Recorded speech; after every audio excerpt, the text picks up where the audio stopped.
How's it going, everybody? My cup of tea here, back in a reaction video, and it's time to watch some more Warhammer videos. Yay, yay. Now, this actually popped up on my YouTube homepage, and I was curious about this one in particular from Westhammer, which is what would happen if each faction won Warhammer 40K lore. I don't know too much yet about Warhammer lore, like the Warhammer series, especially 40K, but I'm curious what would happen if each faction won, because you got the Imperium, Orks, my favorite, Eldars, Dark Eldars, can't think the Necro. I can't think of them all. But hey, I'm curious what would happen if they won. Yeah. So let's see. Let's get it. All right. Let's see what we got here. Warhammer 40K is defined by endless conflict, where each and every faction fights tooth and claw to claim ultimate victory and seize the galaxy for themselves. Oh yeah, the Tyranids also count. For them, this franchise is one where no individual faction can ever truly win everything. If they did, the whole thing would be over, and James' workshop would be out of a job, and he's not going to let that happen anytime soon. But what if the impossible actually did happen? What if one of the major factions actually managed to win? And I'm not talking about just winning some major battle here or there. I mean, they won the Warhammer 40K. All of their enemies were wiped out, and they finally managed to plant themselves as the galaxy's supreme overlords. Well, in this video, we're going to be breaking down what the galaxy would look like if each faction managed to emerge victorious. And just so you're aware, this video is going to be getting into some wildly speculative territory, so make sure you strap on your tinfoil hats before you dive in, and take everything with a grain of salt. We're going to be talking about what would happen if the Necrons won, and how— Necrons, they're one of the oldest civilizations. It was them, the Orks, and the Eldars, I believe. Get the old ones. Yeah. Which I think they were kind of wiped out, but they really just went resting, if I remember correctly from my lore history. And it's about to come back. I don't know.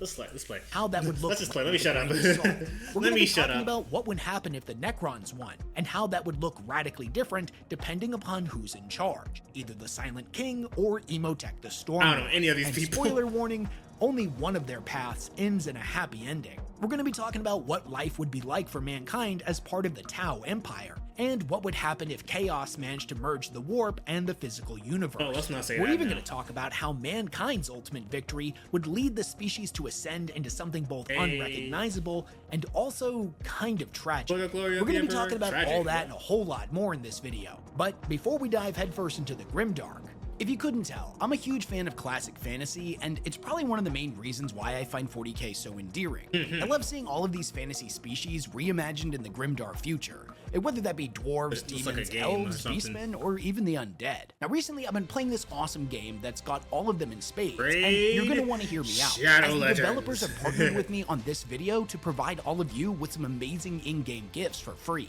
This game has it all. Amazing. We all know about Raid Shadow Legends, but let me talk a little bit. I feel like the most destructive, if they win Warhammer, it's all over, is definitely the Tyranids. They're definitely number one because they just want to take over everything. Dark Eldars, because they are controlled by that, what was it? Slanesh, not controlled, but Slanesh, that Chaos God. Oh, do Chaos Gods count? Oh shoot, I didn't even back that in. Then you got the evil side of the Empire, the people that betrayed in the Horus Heresy event. You got them. That's probably a faction too. I feel like the Orks would have the best. If they win, it's the best overall because hey, we just want to have.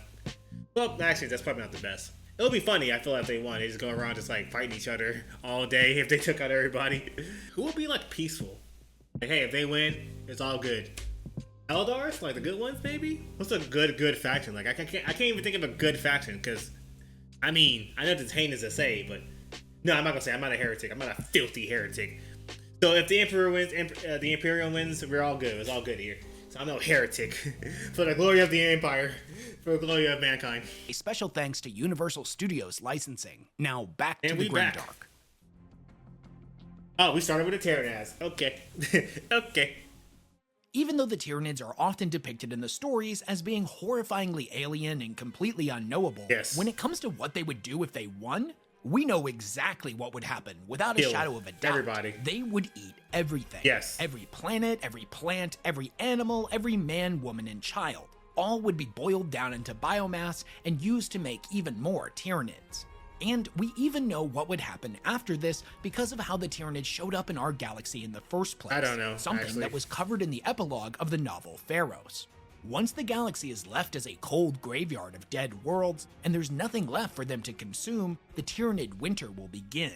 the hive mind will issue a command across all of its hive fleets to retreat back into the outer dark and enter a period of hibernation. All of the hive fleets are going to head in different directions, and once they exit from the galactic rim, they'll shut down everything but the most vital of life-preserving functions in order to make their gathered biomass last for as long as possible. Then, while they sleep, their long-range augury systems will begin to scan distant galaxies for the telltale markers repeat of prey. everything again? It'll likely be tens or maybe even hundreds of thousands of years before a new target is located. But eventually, the Tyranid's sensory organs will pick up small bursts of light, indicative of intelligent life in a distant galaxy. Once this is discovered, they will slowly begin to exit out of their dormant state and head in that direction. Once they arrive, they will unleash the same alien terror that they brought to the Milky Way, and the whole process will repeat again. It's just a vicious cycle of the Tyranids win. They just like, all right, we did everything here in this universe. Bet, let's go to sleep. I can just search out with our scanners, not scanners, but we just search out. Oh, is that life over there we hear? We feel? Detected? All right, boys. Got an army? Let's do it again. You hungry? I'm hungry. Let's get it. Same alien terror that they brought to the Milky Way, and the whole process will repeat again. They're probably now, definitely the worst as one. a Tyranid victory would be for the Milky Way, there is at least some good news. How? In the novel Belisarius' Call, The Great Work, it was revealed to us that although the Tyranids leave practically nothing behind, and even scrub a planet of water, minerals, and natural resources, they are for the most part surface feeders, and don't dig too deeply into the planet's crust before moving on, meaning that on many of these planets, microbial life will still exist. So give or take a couple of billion years, and the galaxy will be good as new. But then they would just scan it, and they might just come back to the same planet again. Like, again, you're still in a cycle. They come back and detect with all kinds of new species and intelligent life forms to inhabit it. That is, of course, until somebody blows something else up like the Pharaohs again, and they start drifting back in our direction. Yeah, that's what I just said. Yeah, basically, yeah. PlayStation, just an Astrobot. I want to get back right into this. Let's get it. Who's this? The Necrons. Let's get it. Now, if it's the Necrons that end up coming out on top and achieve total victory, then one of two things is going to occur, one's good, it's one's based bad. on who ends up being in charge of them. Either Zarek, the Silent King, or Imhotep, the Stormlord. Alright, since one is good and one is bad, right? Let me do my little predictions. I think they both look evil. You look less evil. So I'm gonna say this one right here. The Stormlord is the evilest one. Like, if he wins, bad outcome. Bad outcome in this story. Ends up being in charge of them. Either Zarek, the Silent King, or Imhotep, the Stormlord. Okay. The two most likely candidates in such a scenario. In either case, after the Necrons win, their dynasties are going to begin to spread out and start seizing up more territory for themselves. After the last of their enemy strongholds have been destroyed, and there's nothing left to challenge their rule, a period of infighting amongst the dynasties is likely to occur. Necrons are a proud and arrogant race, many of their pharaohs believing themselves superior to their peers. Without a supreme ruler to bind them, endless civil war is surely to follow. And that's where those two previously mentioned individuals come in. Many people believe that the Silent King is the supreme ruler of the Necrons, and although that was true during the days of the War in Heaven 60 million years ago, a lot has changed since he went into self-imposed exile and only recently returned to the Milky Way. The other ones, like the newer ones, like, yeah, nah, we're not listening to them old ways anymore. You're gonna listen to me, the Imhotep guy. In the time that he's been gone, others have risen in his place, and Imhotep, pharaoh of the Sawtek dynasty, views the Silent King as a relic from a bygone era that has no right to continue existing. For his part, the Sawtek dynasty is easily the largest and most powerful, largely due to the fact that they use their strength to conquer not only their enemies, but also other Necron dynasties. The pharaohs of these dynasties are given a choice: bend a knee and assimilate into the Sawtek, or refuse and be executed, only for your dynasty to then be absorbed anyways. Now, don't get me wrong, the Silent King is incredibly powerful and wields a considerable amount of influence amongst the Necrons, but he isn't exactly popular with everybody. He was the one that made the deal with the Catan to initiate biotransference in the first place. Many Necrons— biotransference was like, they shed their old bodies for like this like new kind of immortal body, like the robots, not robots, but like skeleton type of thing. I think. made the deal with the Catan to initiate biotransference in the first place. Many Necrons view everything that has happened to them as entirely his fault. And while he was away in exile feeling sad about what he had done, Imhotep was actually there. He's a ruthless and brutal son of a but at least he's been here with his people. Unfortunately, we still haven't seen both of these dudes go head-to-head in any of the novels, so until Games Workshop gets around to developing their feud a bit more and give us a bit more insight into this, I'm gonna say it's about a 50-50 shot on who ends up being in charge after the Necrons win. I'm going Imhotep. But from humanity's perspective, that ultimately doesn't really matter. It's gonna be a bad time either way. Yeah. But at least with the Silent King, there will be something of a happy ending. At least for picked wrong. So I picked the wrong ending. I should have went with the Silent King. He does look like more evil, but they both look evil, but I don't know.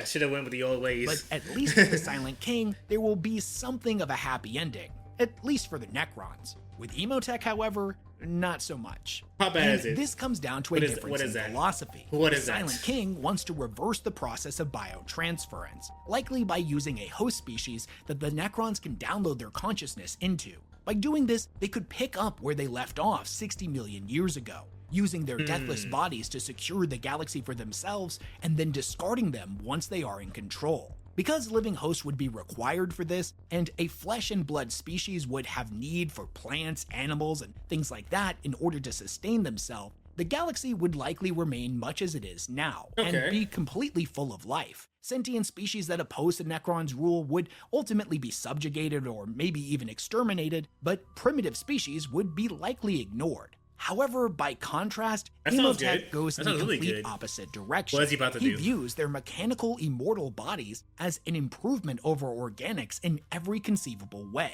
He does not view biotransference as a curse. Far from it. He believes it is what led them to their ascendancy. Because of this, he would have no wish to reverse the process. Under his rule, the galaxy would become a kingdom of the dead. All life, down to the microbial level, would be eradicated without mercy. The Milky Way would be cold and dark, every world dominated by towering ziggurats and mechanical horrors beyond comprehension. Not the ziggurats. But what comes after all this? Well, I have a particularly dark theory that I would like to put forward, and it concerns the Flare virus. Now, in early Warhammer lore, the thing that turned the Necrons into Flayed Ones was viewed as a semi-spiritual data virus that came from one of the Catan known as the Flare. It would infect the Necrons and cause them to go insane. They would start hungering for flesh and would even drape the skin of their victims around their metallic frames in hopes of emulating what they once were.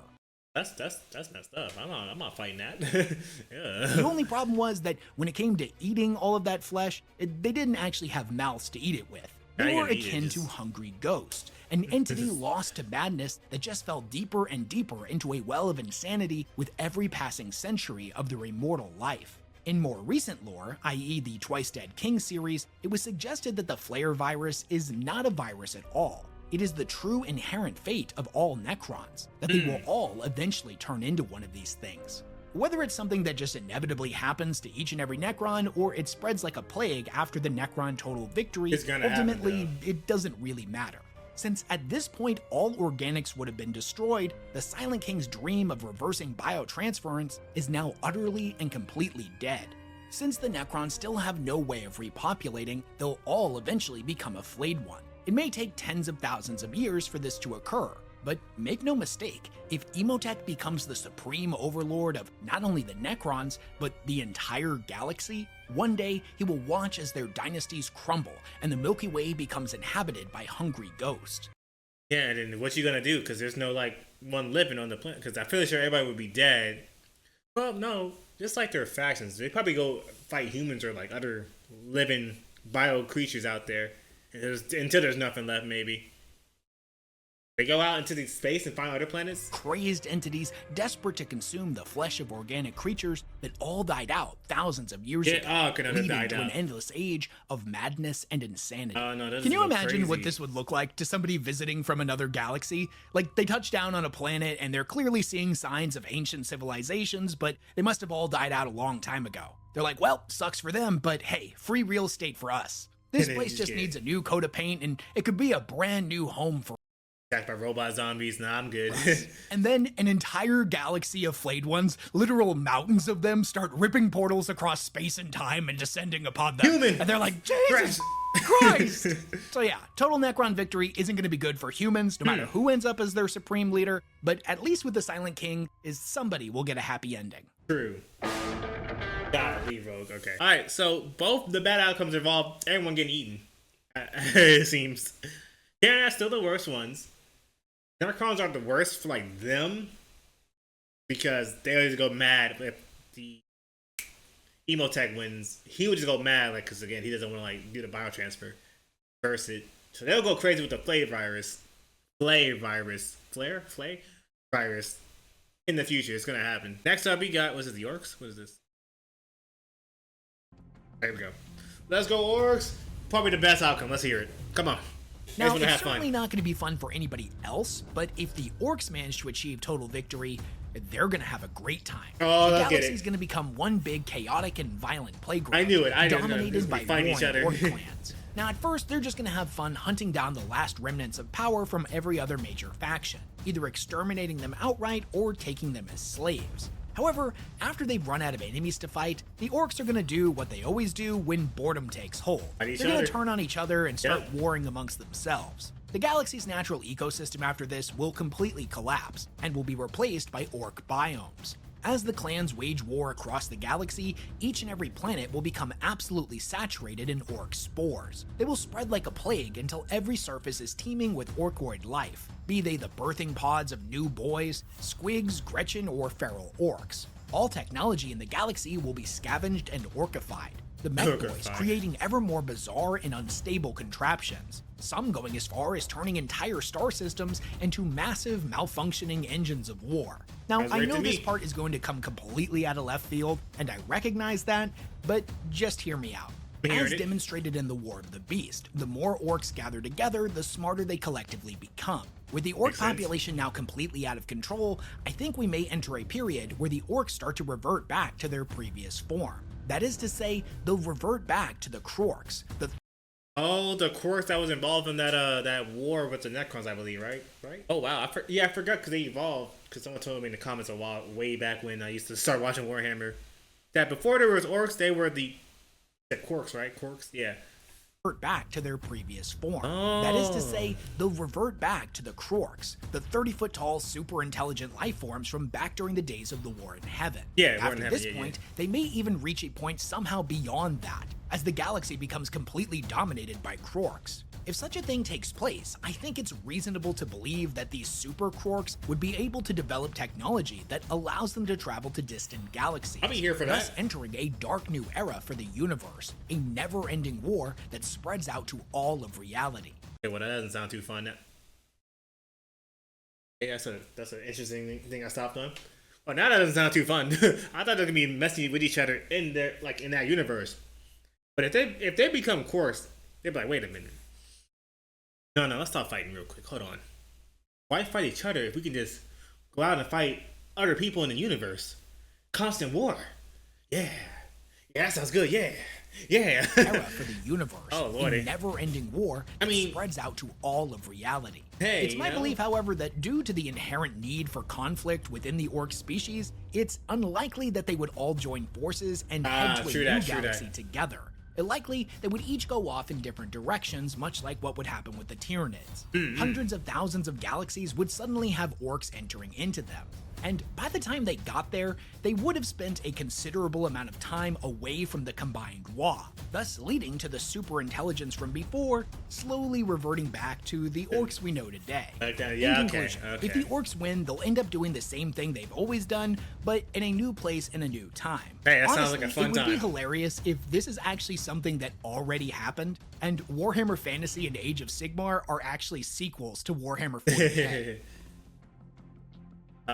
Okay, that's like the I remember seeing something about it from Bricky's video about the Ta. I think they're good. I think they're a good faction. I think they're humans, but like somewhere else. Like they didn't have conflict or something like that. One of the first things that you learn when you start reading about Warhammer is that there are no good guys in this setting. The second thing that you learn is that that's not really true. The Tau are arguably Tau pretty is nice good, and cool right? Yeah, the dudes. Tau is good. The third thing that you learn is that that's also not true. Never the mind, Ethereals take are it up to back. some shady shit, and the greater good gives peace in exchange for Take it freedom. back. All that being said, the Tau rising to power and wiping everybody else out is probably the best case scenario for That the Milky sounds Way right. galaxy. That sounds right. At least if we're talking in terms of total faction victory. They're a faction that, shockingly, actually values peaceful relationships and diplomacy with other Xenos species. Okay. An extreme rarity in the grimdark future, where everybody hates each other. Their Yeah, that sounds weird. I don't know how I feel about that. I want more darkness. philosophy of the greater More good violence. preaches a lot of things, but primarily, it's that every action one takes should do the most good for the most people. Concepts like the self, individualism, personal greed, etc., are all massive taboos under this philosophy. If the Tau were able to take over the galaxy, they would spread this message to every intelligent species. I'm sorry, I They don't would know. enable I settle don't know so good hard for the right most there. people. Concepts like the self, individualism, personal greed, etc., are all massive taboos under this philosophy. Okay. If the Tau were able to take over the galaxy, they would spread this message to every intelligent species. They would end up uniting the Milky Way under their banners, and instead of war, would prioritize harmony, efficiency, and technological advancement. Unfortunately, as some species are inherently too dangerous to be allowed to exist, so Orks the is one of Orks and the them. Tyranids would be eradicated without mercy. Necrons, the Unfortunately. Eldar, and humanity would be folded into the Tau Empire, but all of their powerful technology would be confiscated or dismantled. The same scenario is likely for many of the Hey, the newly Inquisitors, inducted right? species, but we'll focus on the human No, perspective that's not just to them. keep things simple. The Imperium would be completely dismantled. Its bureaucracy and religious institutions would be incompatible with the ideals of the Tau Empire. That is true, yeah. Now that being said, for the humans that would join them, portions of their culture and religious practices would be allowed to continue to exist, that's as good, the yeah. Tau do believe in respecting the ancestral traditions of their allies. That being said, elements that their new Jesus. overlords deem problematic, such as the former Imperial Creed's whole suffer not the alien to live thing, would be meticulously censored. Many Imperial citizens would see becoming part of the Tau Empire as a good thing and would happily comply, whereas others would attempt to rebel. Troublesome individuals like this would be sent to re-education camps and be fed a never-ending barrage of greater good propaganda. You're gonna be good. Stop being selfish. You're gonna be good. Stop being selfish. It's gonna feed in your head. Okay, yeah. So they don't outright kill.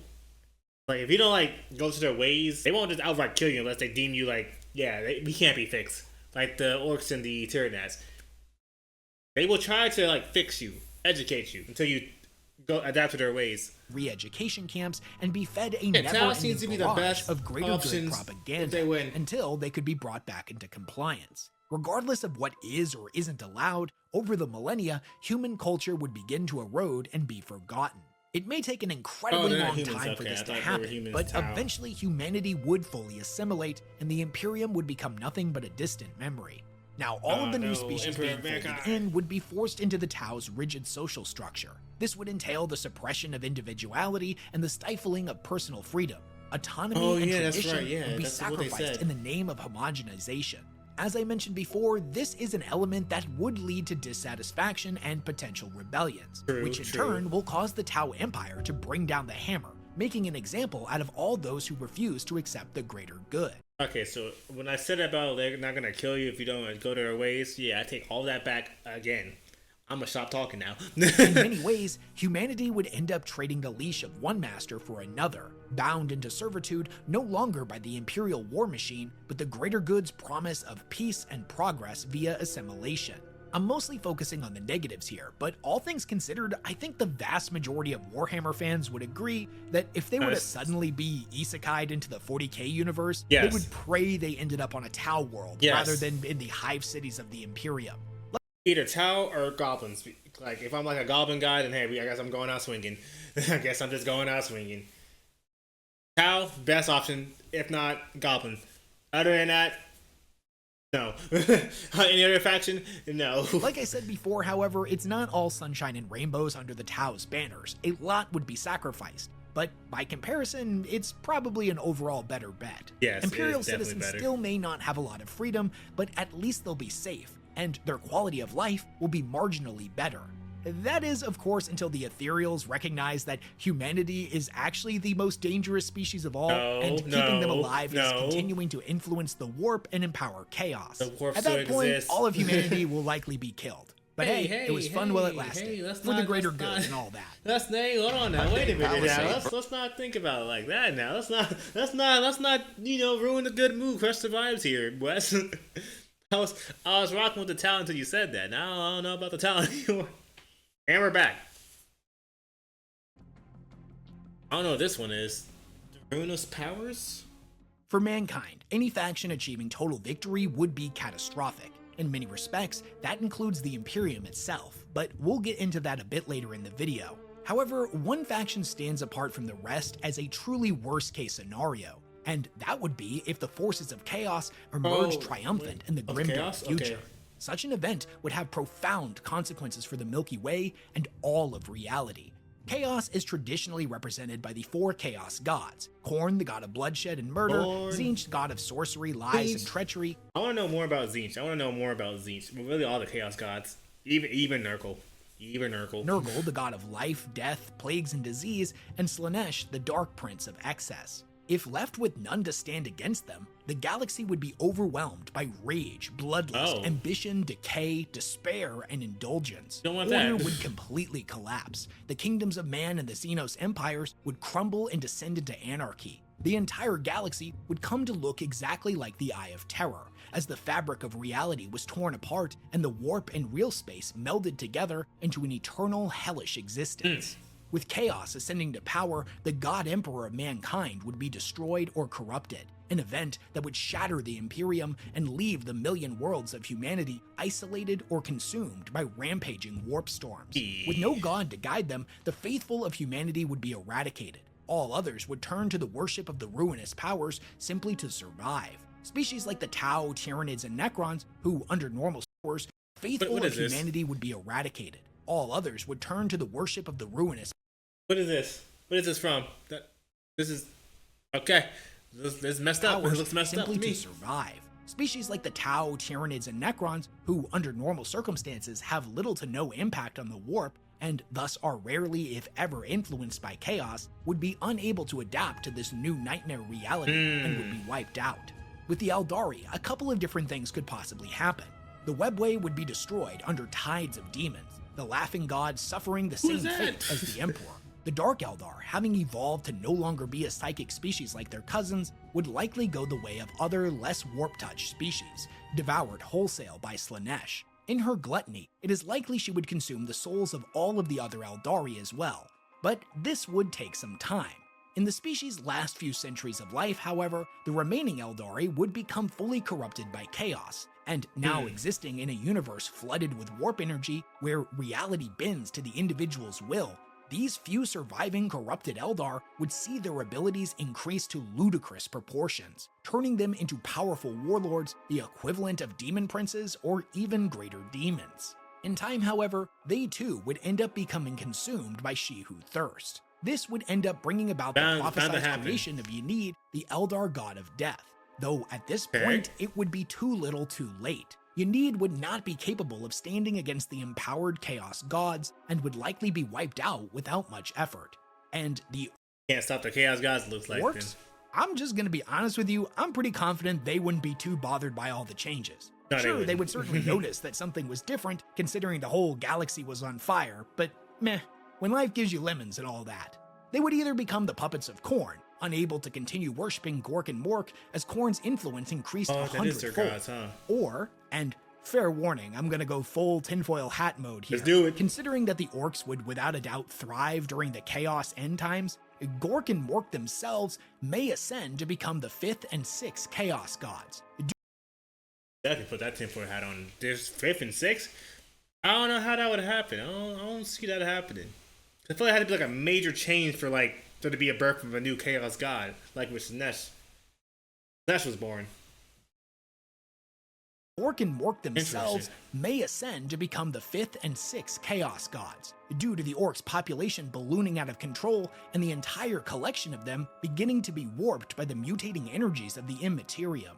It's grossly oversimplifying things, but chaos by its very nature cannot exist without conflict. Thus, as a faction, it denies conventional definitions of ultimate victory. In turn, what we consider a Chaos victory is nothing more than an evolution of the great game. A second edition, an expansion, hell even a sequel if you want to throw some game terms into the mix. In this new reality, Khorne's bloodlust, Tzeentch's scheming, Nurgle's decay, Slaaneish's indulgence, and whatever the hell Chaos Gork and Mork decide to get up to, would leave no room for resistance or recovery. The now 6 great powers would continue to wage never-ending war amongst themselves, but now on a grander scale than anything seen before. Reality would unravel into a horrific era of perpetual torment, madness, and suffering. So it's kind of like, I'm gonna play no hope of redemption. Okay, so it's kind of like if the Orks win, because they would just go around just causing like more mayhem and just fighting.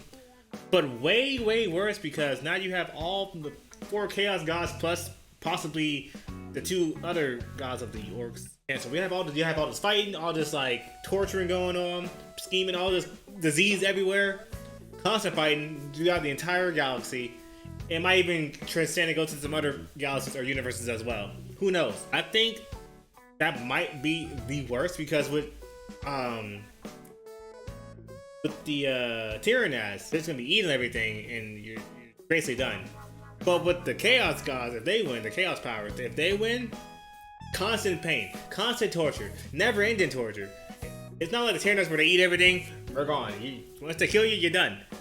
That Chaos one is like, hey, you might die quick, you might not die quick, you might be getting tortured. I don't know, who knows? Disease, anything can happen there.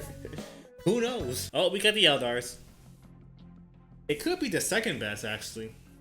They win. Now, if the Eldar managed to achieve total victory, it not only would see the restoration of their ancient empire, but it would also bring about the unification of each different branch of Eldar society. The Craftworlders, the Exodite colonies, the Harlequin troops, the Corsairs, even the denizens of the Dark City of Camorra would all maintain a prominent role within this restored kingdom.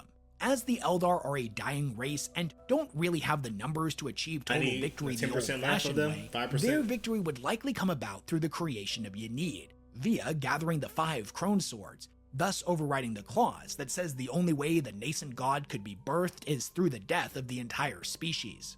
As is their purpose, Ynid would then set about destroying Slaanesh first, thus ending the soul drain that plagues the Eldar race. This is all we really are told about the prophecy surrounding Ynid's birth, but as has been demonstrated many times in the past, when a demon kills another demon, they can either absorb their soul, thus gaining all of their power and wisdom, or bind them into an incredibly powerful weapon. Although this isn't something that specifically stated could happen with a Chaos God, is since we're in tinfoil hat territory, I don't see why the rules would be any different. So you've got a god who's powerful enough to kill another god, and that god was at least strong enough to hold their own against the other 3 Chaos gods and the Emperor at the same time. That is true. These 2 entities fusing together would make them ludicrously powerful. Oh, you're the strongest thing in there. At this point, Ynid wouldn't stop here, and would go about murdering the other Chaos gods as well, in order of strength according to the lore. First Nurgle, then Tzeentch, and then finally Khorne. And somewhere in between, they would likely kill the God Emperor as well. After this, I believe Ynid would aid the Eldar in resurrecting the rest of the Eldar pantheon that had previously been killed by Slaanesh, with the God of Death taking their rightful place atop the hierarchy. During all of this, the Eldar would have risen to heights never before seen in terms of individual power. Their Farseers would be able to conjure warp storms of raw death energy generated by Ynid that would make the Ruin Storm created by the Wordbearers during the Horus Heresy look like a stiff summer's breeze by comparison. The rest of their enemies would quickly be wiped out, and the Eldar would go about reshaping the galaxy in their image. Through superior Wraithbone technology, psychic mastery, and unparalleled artistry, they would usher in a utopia of cultural and technological marvels. I'm here for that. Sounds pretty good if you've got pointy ears, but for everybody else, not so much. Any that were not killed outright by the Eldari would face stark consequences for their actions against the Empire in the past. Members of the lesser races would be subjugated or destroyed. Institutions like the Imperium or the Tau Empire would be dismantled brick by brick. Well, species like the Tyranids and the Orks would be completely eradicated. If any of the major players would be allowed to continue on, it would likely be the Tau, as they have worked closely with the Eldar many times in the past. Although the relationship isn't perfect, it's a lot better than every other faction. Like I mentioned before, their empire would be dismantled and their most powerful technology compensated, but I don't foresee the Eldar condemning them to extinction. The Necrons, however, would go down swinging to the last. There is no conceivable way they would stand by and do nothing while their most ancient of enemies ascended to power once more. That's ancient rivalry right there. Ancient beef. Their two worlds would detonate, and their legions would be reduced to ash until the final Pharaon was forced to bear witness to his once great dynasty, reduced to a kingdom of dust. But after this is all said and done, what will end up happening to the galaxy? Yeah. Well, during the height of their power before, the Eldar had a practice where they would capture worlds noted for having pristine natural beauty. They would then not allow any other species to colonize on them and would basically maintain them as planet-sized nature preserves. These worlds were called the Maiden Worlds, and the goal was that they would eventually become inhabited by Eldar. I think we would see the Maiden Worlds go from numbering in their thousands to their billions, many of them finally seeing their first Eldar colonies established on their soil, while the rest ripened, waiting to be harvested. The Eldar are a long-lived species that seldom gives birth, so even after this point, their numbers would be considerably low, even millions of years after reclaiming the galaxy. So all of these Maiden Worlds would spend a considerable amount of time going uninhabited, and in an ironic twist, after an Eldar total victory, the galaxy would return to its natural, beautiful state. There just would be a lot fewer people left to appreciate it. Okay. Dang it, PlayStation. Okay, so if you are an Eldar, that's probably the best outcome, because again, the universe goes back to normal too. Not everyone would die. Most people would die, but no, the Tau's still the best. Second is Eldar, because again, they will sometimes maybe cooperate with you, like make sure you don't die, live. They get rid of the Chaos Gods too. I'm fine with that, but the Emperor gotta go though. They would kill the Emperor though, so that's kind of I don't know about that one. Oh, speaking of the Emperor, we got the Imperium. Let's get it. You said this could be good, but also bad for us too if the Imperium wins. Let's see what's going on. Now, when it comes to the Imperium's total victory, it could potentially go in a lot of different ways. Some people believe that the God Emperor will return and lead humanity into the promised Golden Age. Others believe that he will fully ascend to godhood and become a being of the Immaterium, where he will there watch over and protect us from chaos. Some believe that the warp will be entirely destroyed along with the ruinous powers. Mankind instead now relying on the recently conquered webway for interstellar travel. I understand the mindset behind each of these ideas, and in small portions I think they're all correct, but I do take a few issues with them. First, even if the Imperium does away with warp travel and starts using the webway exclusively, the Immaterium can never truly be destroyed. It and our universe are not two separate places, they are two sides of the same coin. One cannot exist without the other. And so long as humanity exists, so too will negative emotions, which have a direct impact on the Sea of Souls. Meaning that even if mankind and the Emperor manage to kill all of the forces of chaos and destroy each and every one of the Chaos Gods, it's very likely such threats will re-emerge sometime later in the future. And it might happen sooner than later, because without humanity's legion of enemies to fight against, the human population is going to very quickly start to balloon out of control. And we're gonna fight each other. We're gonna fight ourselves. It always happens in history too. Well, not always, but it will happen. And Korn's gonna be the first person that gets created again, or a new chaos god of like anger and aggression or whatever, violence. Somehow even worse than it already is. Now, ultimately, we don't know what the Emperor's true intentions are, so for this analogy, I'm mostly going to take him off the table and assume that in his wisdom, he would choose to remain as a spiritual being rather than return to the physical universe. He can be a lot more help to mankind in the Immaterium anyways. So it would seem then that the warp will mostly be under control and humanity will have no more wars to fight. But not so fast. That's only against aliens, mutants, and heretics. In reality, the vast majority of the Imperium's problems come from within the Imperium itself, and it's not even really close. Shifting alliances, ballooning populations, a continuous lack of resources, technological stagnation, and inter-faction conflict will still be pretty commonplace. The Imperium is not a unified whole. It is a techno-feudal theocracy comprised of thousands if not millions of different factions. be they different sects of the Imperial Creed, different planets, different sectors, different branches of the Administratum, There's a lot of branches in this. Even today, the Imperium is riven with competing factions that all war against each other for resources and influence, sometimes openly and sometimes fought in the shadows in wars of espionage and sabotage. Ooh. All of mankind's problems are not going to disappear. They're going to get exponentially worse as its population begins to skyrocket. From my perspective, in order for true peace to be achieved within the Imperium, in order for our species to enter its new golden age, it will have to ascend into something unrecognizable. What you meant, like they might have to like space travel and go out and find other planets? They gotta find more planets. I don't know. Okay, what do you mean unrecognizable? Our species. To enter its new golden age, it will have to ascend into something unrecognizable. Okay, what we got here? Something cold, logical, and mechanical.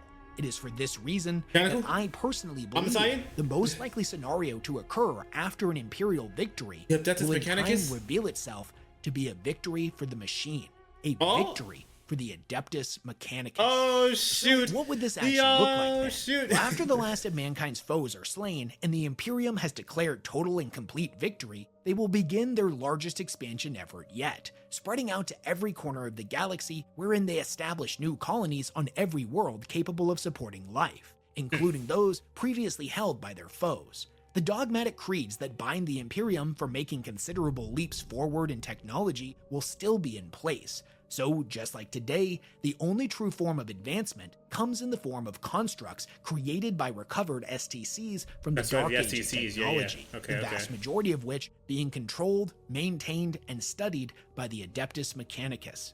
With no more existential threats to face, the Martian priesthood will be able to dedicate more resources to their explorator fleets. Thus, the rate of STC recovery will advance exponentially, causing humanity to look more and more like the Dark Age of technology with every passing century. It is around this time that the Imperium would begin to resemble what we could consider a true Golden Age. Over time, it may even surpass the Dark Age of technology. But that's when the major cracks will begin to show, a prelude to the era of the machine. Although on paper, the priesthood of Mars is part of the Imperium, it's more accurate to think of them as an allied nation, considering— Yeah, because they didn't really— their goals aligned, the Imperium and the Adeptus Mechanicus. Their goal aligned. I do know that the Emperor was like, yeah, no religions, even yours. But we're like, wait, hold on, wait a minute. Actually, you guys are kind of useful. Y'all can keep your religions. Y'all can keep the machine god religion. Y'all can keep that. We're cool. So yeah, they're not really even— yeah, that's right. They're not even part of like the Imperium. Is part of the Imperium. It's more accurate to think of them as an allied nation, considering the level of autonomy they are afforded and the amount of power they wield. They give them the a lot of divide power between these two factions will continue to grow deeper and more fractious with every new STC that the Mechanicus obtains. Sure, the Imperium will have numbers, but that doesn't really matter when the Mechanicus gains the ability to construct sun snuffers that are able to consume entire stars and mechnivores large enough to literally bite a planet in half. Oh yeah, as the machine cult continues to grow in power and influence, the Red Planet will eventually surpass Terra as the new seat of humanity's power. Although Terra is a holy world, it is also a bloated carcass. Its population in the 41st millennium is said to be in the quadrillions. Damn! And it's estimated that some 80% of all of the resources generated across the Imperium's million worlds are brought back here to maintain this glorified monument to the weakness of flesh. This is something that will only get worse as the Imperium expands. Now, eventually, the Mechanicus will view Terra as a liability, no longer worth maintaining. They will see it as a cancerous growth that needs to be excised for the good of mankind. To say such a decision would spark insane backlash and immediate retaliation is a big understatement. So I believe this is a plan that may take millennia to come to pass. When the attack comes, the Mechanicus will have agents in place across the cosmos to quell any resulting rebellions. It'll be swift and decisive, the opening salvo in the machine cult's war on flesh.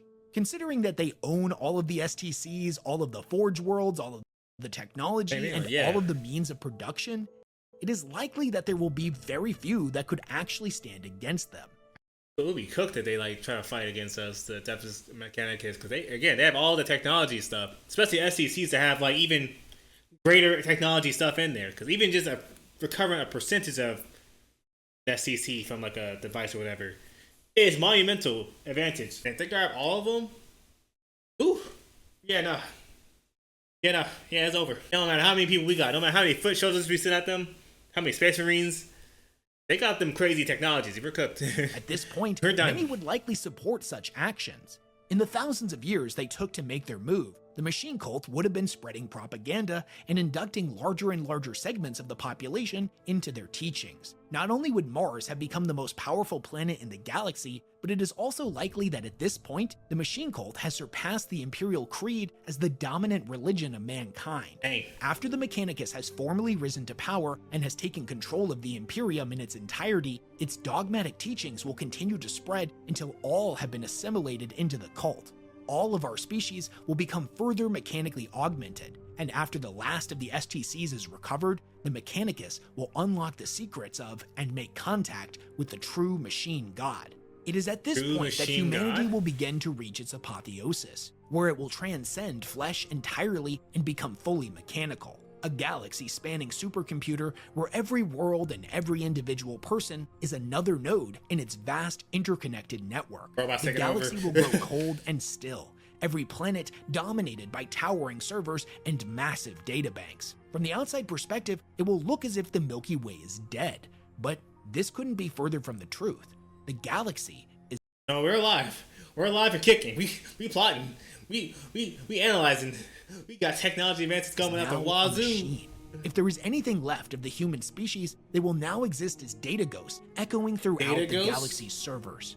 This is the ultimate fate of mankind. What will happen if they achieve victory? Or who knows? Maybe the Emperor really will come back and he'll make everything better again, and humanity will get its well-deserved happy ending. I think I want that outcome right there. What do you guys think of all this? Do you agree with any of my theories, or do you think I've totally missed the mark with this video? If your own personal theories differ from mine, what do you think would happen if each one of the factions was somehow able to achieve total victory? Again, don't take any of the theories I put forward in this video too seriously. None of them are canon. This was more of a thought experiment type video that I thought would be fun. It all stemmed from a late night hangout session with some buddies where, admittedly, a frankly irresponsible amount of alcohol was consumed. But I did try to back up some of my more wild tinfoil hat takes with the lore as it is currently written. In reality, we have no idea what would happen. Warhammer is a franchise where no faction can ever win. That's kind of the whole point. But anyways, leave all of your thoughts, questions, comments, concerns, and ideas for future videos down in the comment section below. And if you haven't subscribed to the channel already, it would mean a lot to me if you did. We're on the road to 1 million subscribers, so do your part in the long war and go ahead and touch that subscribe button. It's free and you'll feel a whole lot better after you do. Also, don't forget to check out Raid Shadow Legends using my link in the description. Anyways, big thanks to everyone who supports the work that I do, and I will catch you all in the next one. Like, great video. Now here's my thing about, yeah, go ahead. Anyway, here's my thing, right? Because I can't speak too much on the Tau, Eldars, and the Chaos. I don't know too much about them or the Orks. But I feel like for the Imperium, I feel like the humans would not wait that long for the Adeptus Mechanicus to get that powerful, that strong. It's kind of like how humans act sometimes, you know? They're frightful of a strong race. Like, they get like, wait a minute, he's getting a little bit too strong. We should try to stop that a little bit, you know, try to focus that out, maybe weed the numbers down. So I don't think they will let the Adeptus Mechanicus get that much STCs. I feel like the Imperium might try to, like, you know, take out the Mechanicus after like a certain years pass when they like beat everything, like they win the entire war. They might wait a little bit, like, okay, we should attack them. Maybe even the mankind might even say something to his humans, his people, like, hey, watch out for the Mechanicus, eh? They might do something a little crazy. Let's just keep an eye on them. But yeah, no, if the Mechanicus wins, I don't want that to happen. I don't want to be a robot. Like, you know, so I'm saying, that sounds cool and all, but like, I kind of want like, you know, my kind of parts of my body. I don't want to become a full, you know, Mechanicus. Just like, you know, I have parts of my body still. So I would be okay if the Tau wins, because I am a human. They'll have me in there. Or if I get born into one, if the Orks win, that'd be kind of cool. Those two would be cool to have. One would be, you know, peaceful and the best outcome. The other one would just be cool to be fighting people. I'll probably die real fast, but hey, I'll go out swinging, I guess. I don't know. It's time to be having fun. What I do not ever want to win is definitely the Chaos Powers and the Tyranids. And the Necron if the, not the Sonic King, the other one wins. I don't want that to happen. No. yeah, we definitely need to check out some more Warhammer videos. I think he has one about like the most hated characters, which I don't know too much about. But we'll see what happens. We'll see what happens. Check out some more Warhammer content. This is good. This is good. But I'm gonna end the video right here. It's like currently 10:47. Gotta make some food. Getting hungry. I want to get this uploaded kind of soon. I won't have it uploaded soon. But if you see this on the 25th, happy holidays, Merry Christmas. Yay. Hope you're having a good Christmas day. But hope you enjoyed my reaction, and thank you for watching. MyCupOfTea's out of here. Arrivederci. Man, oh man. Orks. Orks are crazy. If they do what they do, if they win, that'll be hilarious. Because again, that could have happened. Like he's mentioned before, that could have happened with that one. I think faction they're fighting right now. Who knows? Who knows what the Orks will be doing? Not want the chaos powers to win. We do not want to be in endless fighting and torture and pain. We don't want that. And disease. We don't want that. We don't want that.